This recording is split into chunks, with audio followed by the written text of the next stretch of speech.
ফ্যামিলিতে আর কি কোনো সমস্যা হয়েছে? রিফাত ভাই কিছু বলছে তোমারে? মারছে আমার ভাইয়া, বোঝাতে পারিনি আমি ওদের, জানি না কি হবে। আমি এত কিছু জানি না। আমাকে তোমার সাথে বিয়ে না দিলে বিশ্বাস করো আমি কিছু একটা ক্ষতি করে ফেলবো নিজের। ফালতু কথা বলো না প্লিজ। তোমাকে তুলে নিয়ে আসলে আসবে তো? আমার সাথে থাকতে পারবে তো? কিচ্ছু চাই না, আমি তোমার কাছে থাকতে চাই। আমাকে যত তাড়াতাড়ি পারো নিয়ে যাও। আমি অন্য কোথাও বিয়ে করব না। তুমি যদি আমাকে না নাও আমি বাঁচবো না। বিয়ে করলেও আমি সংসার করব না। তুমি আমাকে নিয়ে যাও। আমার ফ্যামিলি মানুক আর নাই মানুক, তুমি আমাকে সাপোর্ট দিলেই হবে। আমি সবকিছু ছেড়ে তোমার কাছে চলে আসব। আমার সব ইচ্ছাগুলো কবর দিয়ে তোমার কাছে থাকবো।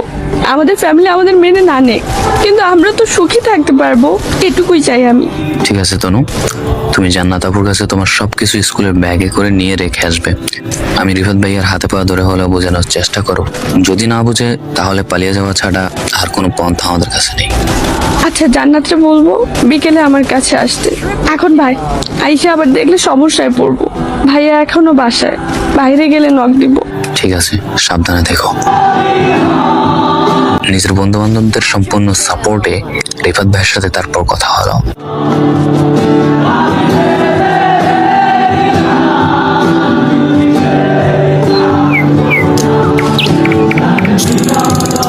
দেখুন, আমি বলবো না আপনি আপনার বোনকে উঠিয়ে নিয়ে আসবো কিংবা ভাগিয়ে নিয়ে আসবো। আমি যদি তনুরে বলি তুমি আমার সাথে চলে আসো, ও তেমন কিছুই ভাববে না, চলে আসবে আমার সাথে।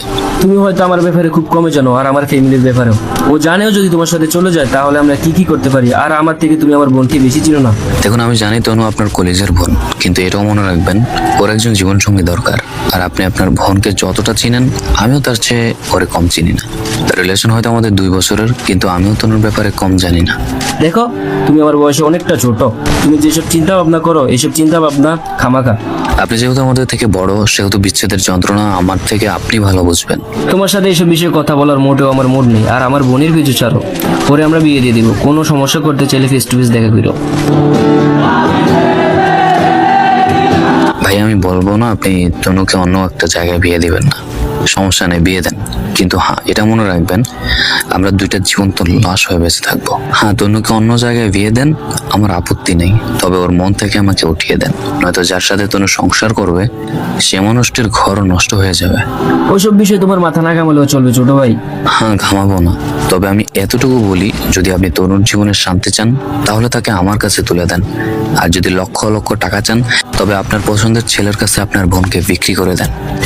আপনি একজন বড় ভাই, আপনি কখনোই চাইবেন না আপনার বোন অসুখী হোক, আপনার বোন কষ্টে থাকুক। আমি বলবো তনুরা আমার কাছে দেন, আমি নিজের সবটুকু দিয়ে ওরে ভালো রাখার চেষ্টা করব। ছোট ভাই, কালকে দেখা কইরো আমার সাথে বিরামপুর স্কুল। ঠিক আছে, আমি একাই আসবো।